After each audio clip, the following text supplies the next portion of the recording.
여러분, 오늘 소개할 주택은 정말 역대급 신축 주택입니다.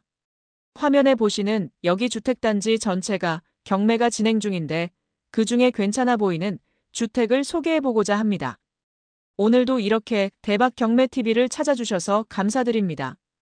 경매지 검색을 하다가 경매지상 하자가 없어 보이고 주택도 완전 신축급으로 괜찮아 보여서 현장으로 달려가 봤습니다.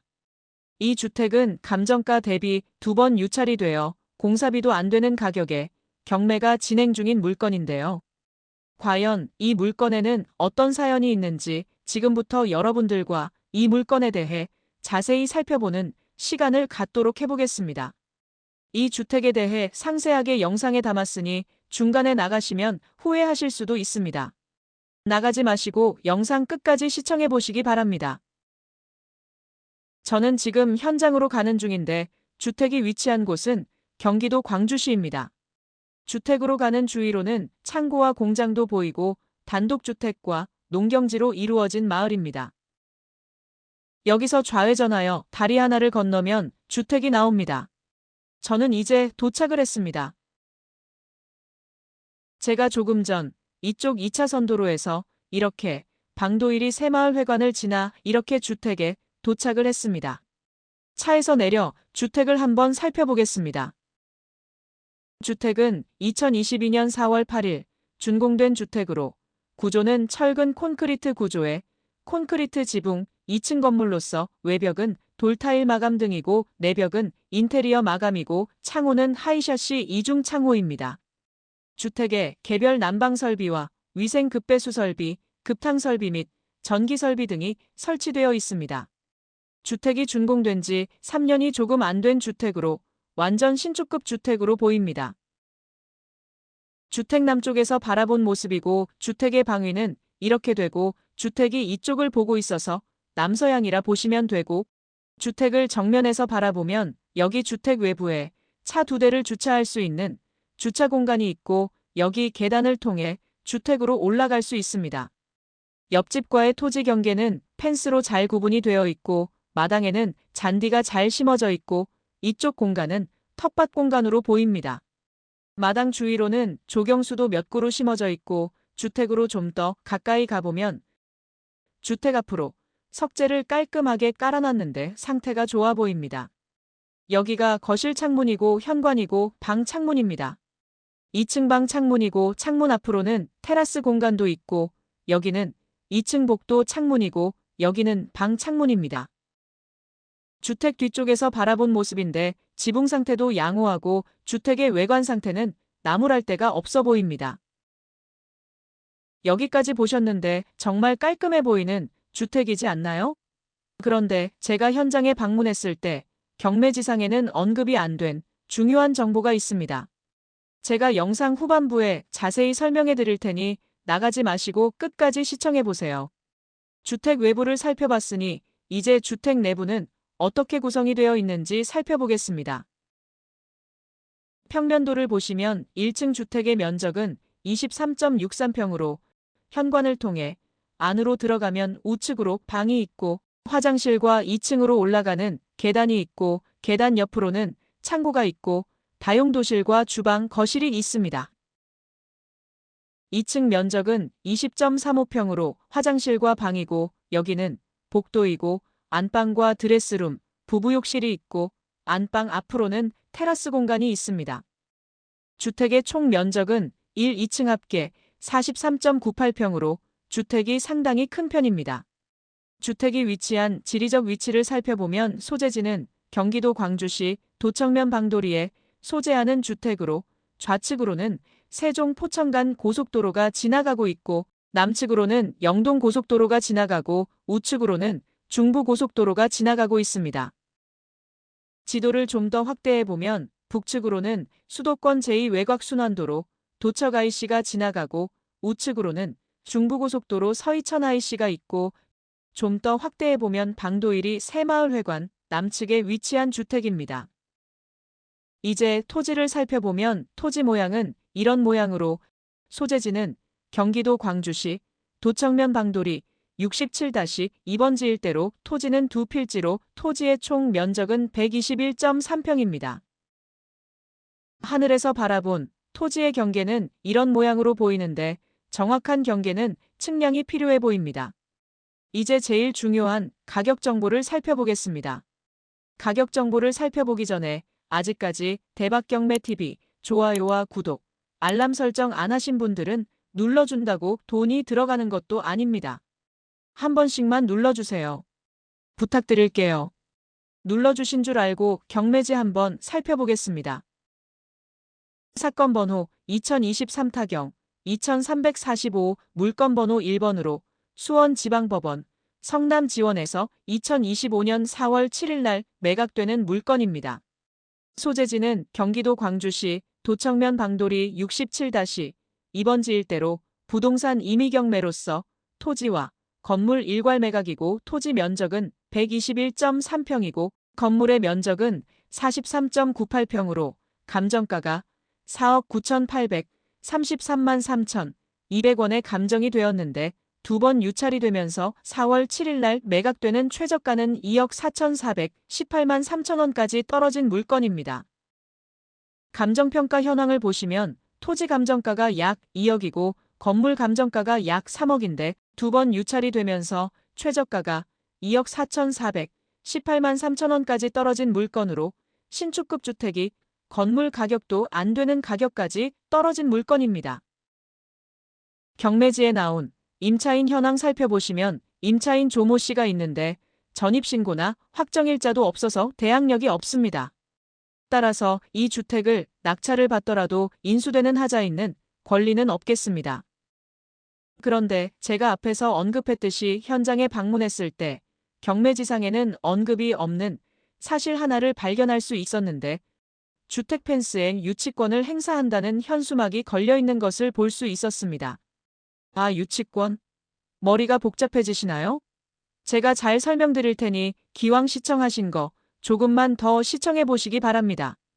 화면에는 잘 안 보이실 것 같아 현수막에 걸려있는 내용을 그대로 읽어보면 본 주택은 매매계약 및 계약금을 지불하고 사전 입주하였습니다. 옹벽이 갈라짐과 천장 누수, 벽면, 마루바닥의 곰팡이, 실내외 부실 공사로 인하여 보수 완료 후 잔금을 지불키로 하였습니다. 건축주의 여러 차례 보수에도 여기저기서 누수는 계속되고 있습니다. 건축주의 계약 위반으로 입주자만 피해보고 있습니다. 많은 건축하자로 인해 지속적인 보수비가 발생하였으므로 민법 제320조 1항에 의거 유치권 행사 중입니다. 어느 누구도 무단 출입 및 유치권 현수막 훼손 시 법적 조치 진행하겠습니다. 라는 현수막이 걸려 있습니다. 주택의 입주자라고 밝힌 성명불상의 사람이 주택 앞으로 이런 현수막을 걸어놨습니다. 즉, 주택의 부실공사로 인해 보수비가 발생했는데 보수비를 받지 못해 유치권을 행사한다는 취지의 내용입니다. 경매지상에는 조모 씨가 임차인으로 되어 있는데 유치권자가 조모 씨인지는 잘 모르겠습니다. 경매물건 보시면서 유치권 많이 들어보셨을 텐데 유치권에 대해 잘 아시나요? 제가 길지 않고 쉽게 유치권에 대해 잠깐 설명을 드리겠습니다. 간략하게 설명을 드리자면 유치권의 성립 요건이 있습니다. 유치권이 무조건 성립하는 건 아니고 법적으로 성립 요건이 있습니다. 첫째, 유치물이 본인이 아닌 타인 소유의 물건이어야 합니다. 즉, 내가 내 물건을 점유하면서 유치권을 행사한다는 것은 성립이 안 됩니다. 둘째, 점유가 불법 점유가 아닌 적법한 점유여야 합니다. 즉, 물건을 강제로 점유하거나 부당한 방법으로 점유한 경우 유치권이 인정되지 않습니다. 셋째, 채권이 변제기가 도래해야 합니다. 예를 들어 A와 B가 공사계약을 하고 공사를 진행했고 한 달 후에 돈을 지급하기로 했는데 한 달 후에 돈을 받지 못할 것 같아서 아직 공사대금 지급 시기가 도래하지도 않았는데 나중에 돈을 안 줄 것 같다는 이유로 유치권을 주장할 수 없다는 의미입니다. 넷째, 유치권 배제 특약이 없어야 합니다. 즉, 유치권 행사를 안 하겠다고 했으면 유치권을 주장할 수 없다는 뜻이고, 다섯째, 채권과 목적물 사이에 결련 관계가 있어야 합니다. 즉, 쉽게 말해 받을 돈과 목적물 사이에 연관성이 있어야 한다는 뜻으로 예를 들어보면 임차인이 건물에 대한 보수공사비를 받지 못했을 경우 건물에 대한 유치권을 주장할 수 있지만 건물주에게 임차인이 개인적으로 빌려준 돈이 있는데 그 돈을 받지 못했다고 해서 빌려준 돈을 가지고 임차인이 유치권을 주장할 수는 없다는 뜻입니다. 유치권은 간략하게 이 정도로 살펴보고 이제 이 물건의 유치권에 대해 분석을 해보겠습니다. 여기서부터는 저의 개인적인 생각인데 제 생각이 틀릴 수도 있다는 점 미리 말씀드립니다. 저는 개인적으로 이 물건을 분석하면서 유치권이 가짜 유치권일 가능성이 있어 보인 물건입니다. 그 이유로는 첫째로 현장에 가본 결과 주택 내부 상태는 알 수 없었으나 신축된 지 3년 정도밖에 안 된 건물로서 주택 외관은 나무랄 데 없이 상태가 좋아 보였는데 이런 새 집이 누수와 곰팡이, 옹벽 갈라짐 현상이 발생해서 수리비로 인해 유치권을 행사한다고 하는 의심을 할 수밖에 없었습니다. 두 번째 이유로는 경매가 진행되면 법원에서 현장 방문을 통해 감정평가서와 현황조사서를 작성하여 공개를 하는데 현황조사서와 감정평가서의 작성 시기가 2023년 7월 11일과 9월 25일에 작성이 되었는데 두 군데 모두 유치권에 대한 언급이 없습니다. 세 번째 이유로는 경매 기입 등기 이후에 유치권을 주장할 경우 유치권이 성립할 수 없습니다. 만약 경매 기입 등기 후에 유치권이 인정된다면 기존 채권자들이 변제받을 권리가 침해될 수 있기 때문에 법원은 경매 개시 이후의 유치권 주장을 매우 엄격하게 판단합니다. 본 건의 건물 등기부등본을 살펴보면 이미 경매 개시 결정 등기가 2023년 5월 30일 등기가 되었는데 다음 지도와 네이버 지도에서 로드뷰를 살펴봤는데 먼저 다음 지도 로드뷰를 보시면 이 사진은 2023년 9월에 주택의 로드뷰인데 어디에도 유치권을 주장한다는 현수막이 안 보이고 이 로드뷰는 2024년 2월 주택의 로드뷰인데 유치권을 주장한다는 현수막이 안 보입니다. 경매 물건에서 유치권이 자주 등장하는데 실제로는 허위인 경우가 많고 특히 채무자와 유치권 주장자가 공모하여 경매를 방해하려는 경우도 있는데 이럴 경우 법원이 유치권 주장을 인정할지 여부를 판단하기 위해 감정을 진행할 수도 있습니다. 감정을 할 경우 채권과 목적물의 관련성, 공사 시기, 실제 점유 여부, 건물 수리비 청구의 경우, 수리 내역서, 견적서, 실제 공사 내역서, 영수증, 세금 계산서, 계약서 등을 검토하게 됩니다. 물론 임차인이 임차 부동산과 관련하여 유치권 성립 요건을 적법하게 갖춘 경우 유치권을 주장할 수 있습니다. 일반적으로 임차인이 건물에 대해 지출한 필요비, 유익비에 대해서는 유치권이 성립합니다. 필요비로는 예를 들어 건물 유지보수를 위해 지출한 비용으로 누수 수리, 보일러 교체 등이고 유익비로는 부동산 가치를 증가시키는 비용으로 내부 인테리어 공사 등이 있습니다. 이 물건도 필요비로 유치권을 주장하고 있습니다. 건물이 신축이라는 점과 과거 로드뷰 사진과 현황조사서나 감정평가서의 유치권에 대해 언급이 없는 점 등을 고려해 볼 때 가짜 유치권일 가능성이 있어 보였습니다. 물론 다시 한번 더 말씀드리지만 여기까지는 저의 개인적인 생각을 말씀드렸고 제 생각이 틀리고 진짜 유치권일 수도 있습니다. 아직 경매 날짜가 많이 남았으니 신중히 검토 후에 입찰 여부를 판단하시기 바랍니다. 여기까지 주택을 살펴봤는데 여러분들 생각은 어떠신가요? 여러분들 생각과 궁금하신 점이 있으시면 댓글로 달아주시면 성심껏 답변 드리겠습니다. 이상으로 경매 물건 설명을 마치고 저는 다음에 또 다른 영상을 가지고 여러분을 찾아뵙겠습니다. 시청해주셔서 감사합니다.